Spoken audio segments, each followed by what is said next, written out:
Congress party का सवाल है। मैं साफ साफ कहना चाहता हूं, और मेरे शब्दों पे भरोसा नहीं है तो मैं देश को, लोगों को कहूं, कुछ मत करो, सिर्फ लाल किले से कांग्रेस के प्रधानमंत्रियों के जो भाषण है, सिर्फ उन भाषणों का एनालिसिस कर लो, आपको साफ साफ लगेगा कि न उनके पास कोई सोच थी, न उनके पास कोई विजन था, और न ही कोई इच्छा शक्ति थी। और इसका परिणाम है कि देश को इतना भुगतना पड़ा।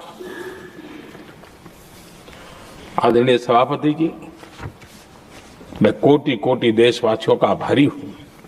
उन्होंने सेवा करने का अवसर दिया। हमारी काफी शक्ति उनकी गलतियों को ठीक करने में जा रही है। दुनिया के मन में जो उनके समय की छवि है, उस छवि को धोने में मेरी ताकत लगती है। ऐसा बर्बाद करके रखा हुआ था,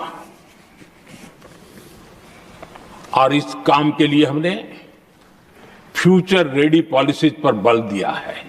और आज आपने देखा होगा, देश नीति के आधार पर चल रहा है, पॉलिसीज के आधार पर चल रहा है। एडोकिज्म को हमने त्याग कर दिया है, और उसके कारण विश्व का विश्वास बनता है। हमने रिफॉर्म, परफॉर्म, ट्रांसफॉर्म के मंत्र को लेकर के आगे बढ़े, और आज स्थिति ऐसी है कि देश रिफॉर्म एक्सप्रेस पर सवार हो चुका है।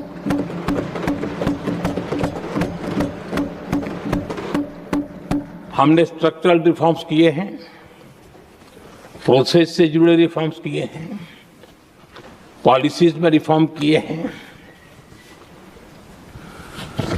हमारा मैन्युफैक्चरिंग सेक्टर, हमारे उद्यमी ये सशक्त हो, भारत की हर चीज का वैल्यू एडिशन हो, उस दिशा में हमने प्रयास किया है।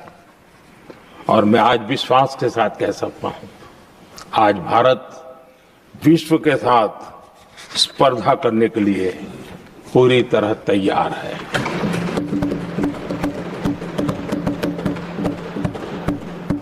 जब मैं विश्व के सीईओ फोरम की समिट देखता हूं, आज दुनिया हमारे उद्यमियों को समानता के रूप में देखती है।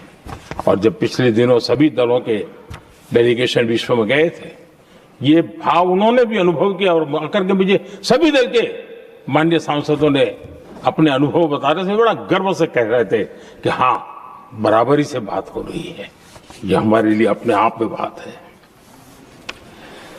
आदरणीय सभापति जी, एमएसएमई का बहुत बड़ा नेटवर्क जितना सामर्थ्यवान होता है, वो लंबे अरसे तक इकोनॉमी को एक ताकत देता है।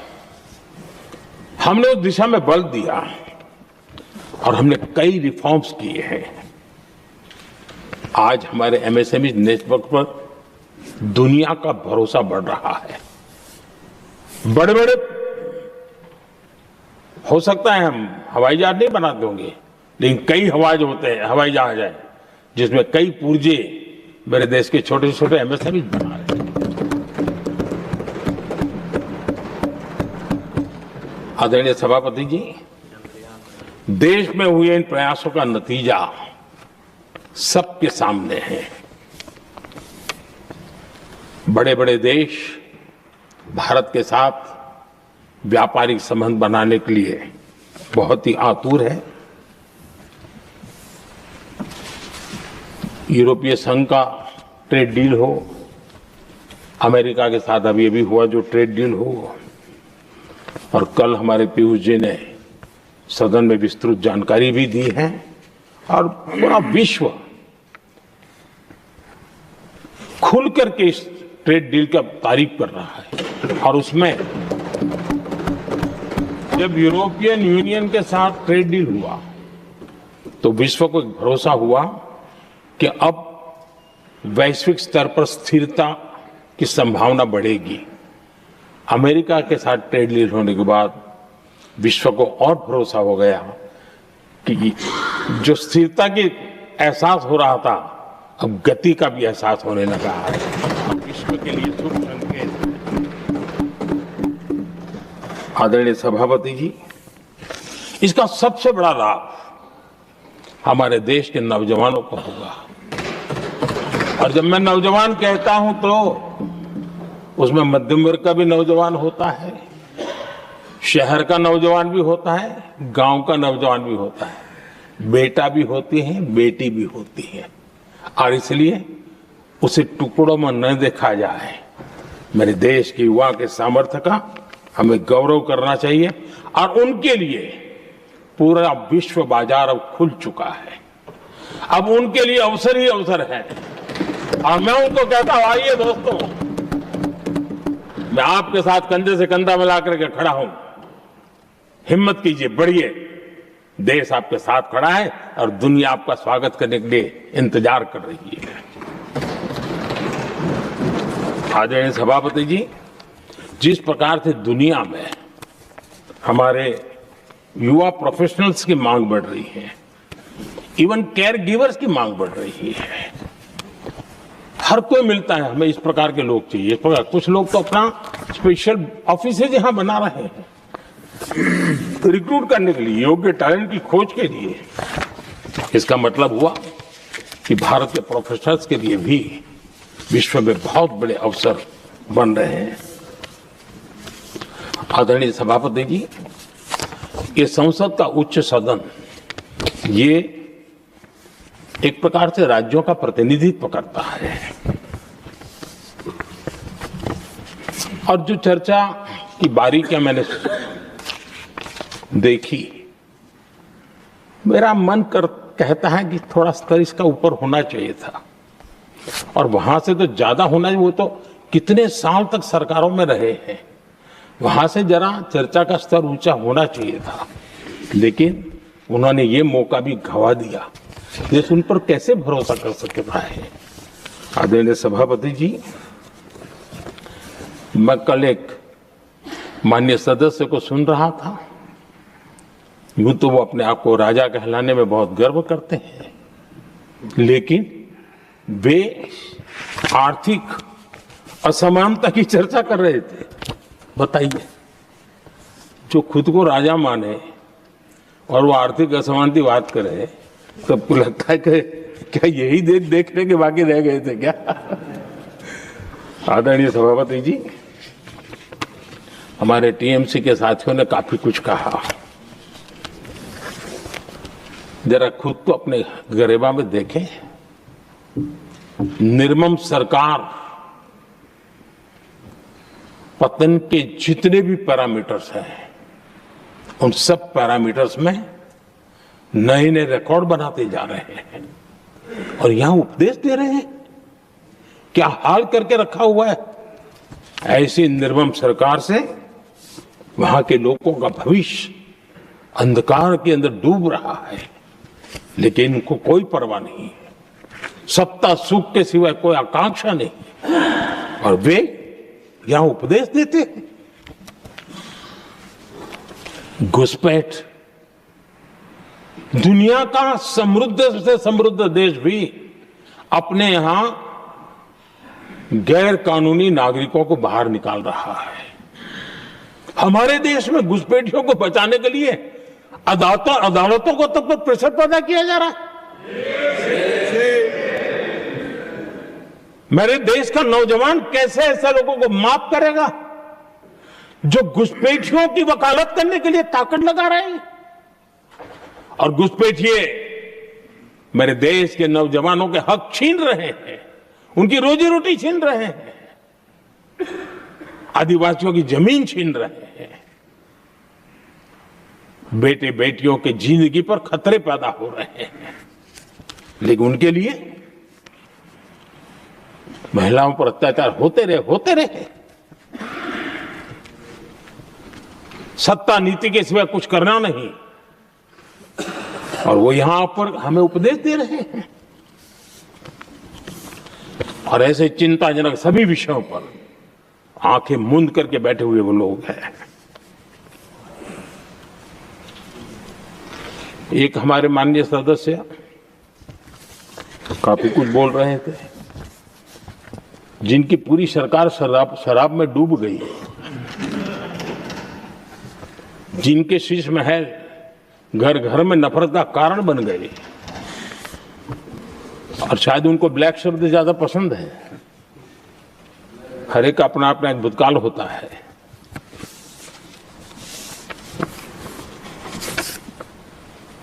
पता नहीं ब्लैक के साथ उनका क्या पुराना रिश्ता है।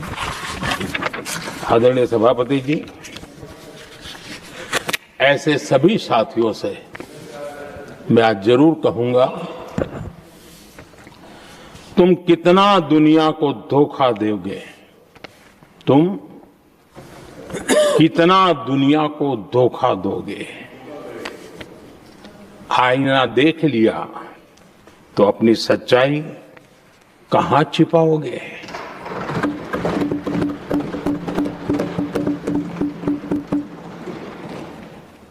कांग्रेस हो, टीएमसी हो, डीएमके हो, लेफ्ट हो, ये दशकों से केंद्र में सत्ता में रहे हैं, सत्ता के भागीदार रहे हैं।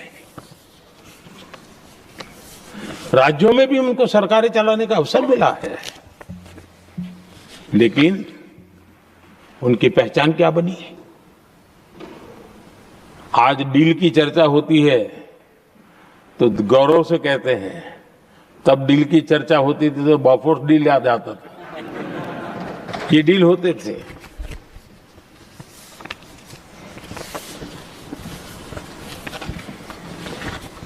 उन्होंने सिर्फ जेब भरने का काम किया। नागरिकों के जीवन में बदलाव आना ये उनकी प्राथमिकता नहीं थी। आदरणीय सभापति जी, मैं कुछ उदाहरणों के साथ भी बात बताना चाहता हूं, क्योंकि यहाँ चर्चा में ये सारे विषय आए हैं और इसलिए मुझे कहना बहुत जरूरी है। अब एक उदाहरण देता हूं मैं बैंकिंग सेक्टर का। बैंकिंग सेक्टर एक प्रकार का अर्थव्यवस्था की ग्रिड होता है। 2014 से पहले फोन बैंकिंग का कालखंड था। नेता के फोन जाते थे और उसके आधार पर करोड़ों रुपया दे दिए जाते थे, और गरीबों को तो बैंकों में दुत्कार मिलती थी, नफरत होती थी। देश की 50% से ज्यादा आबादी बैंक के दरवाजे तक नहीं देख पाई थी। कांग्रेस के नेताओं के फोन पर अरबों रुपये लोगों को दे दिए गए, और जो ले जाते थे वो अपनी पर्सनल प्रॉपर्टी मान करके पैसे हजम कर जाते थे। यही खेल चलता रहा। कांग्रेस और यूपीए के राज में, और आज जो इंडी अलायंस बनकर के बैठे हैं उनके राज में, बैंकिंग व्यवस्था तबाही के कगार पर खड़ी थी। मैं नया प्रधानमंत्री के पद का दायित्व मुझे मिला, मैं एक देश के मुखिया से मैं मिला, ऐसे ही बात कर रहा था। मैंने कहा बैंकिंग की दृष्टि से हम कुछ आगे बढ़ना चाहिए। उन्होंने कहा पहले एक बार साहब जरा, अभी आप नए हो, आपके बैंकों की व्यवस्था का अध्ययन कर लीजिए। हम कैसे हिम्मत करें। एक देश के नेता ने कोई एक जानकारियां थी, उसने मुझे बताया, यहां इनको कोई परवाह ही नहीं। यानी एक प्रकार से उन्होंने जिस प्रकार से बैंकिंग व्यवस्था को, एनपीए के पहाड़ खड़े हो गए थे। जहां भी देखो चर्चा चलती थी, एनपीए का क्या होगा, एनपीए का क्या होगा, कैसे बचेंगे। आदरणीय सभापति जी, चुनौती बड़ी थी, लेकिन हमने समझदारी से काम दिया। बैंकिंग व्यवस्था के सब कर्ता धर्ताओं को विश्वास में लिया। रिफॉर्म की आवश्यकता थी, हिम्मत के साथ रिफॉर्म किए, पारदर्शी व्यवस्था बनाई, ढेर सारे बैंकिंग रिफॉर्म्स हुए, और जो सरकारी बैंक दुर्बल हो चुकी थी, ठीक नहीं चल पाती थी, उसको हमने बड़ी बैंक के साथ मर्जर कर दिया। और मुझे याद है किसी एक महाशय, बड़े अपने आप को विद्वान मानने वाले, लिखा था, अगर मोदी सरकार बैंकों में ये कर ले तो हिंदुस्तान का बहुत बड़ा रिफॉर्म हो जाएगा। वो काम मैंने आते ही कर दिए थे। आदरणीय सभापति जी, और इन सारी चीजों का नतीजा हुआ,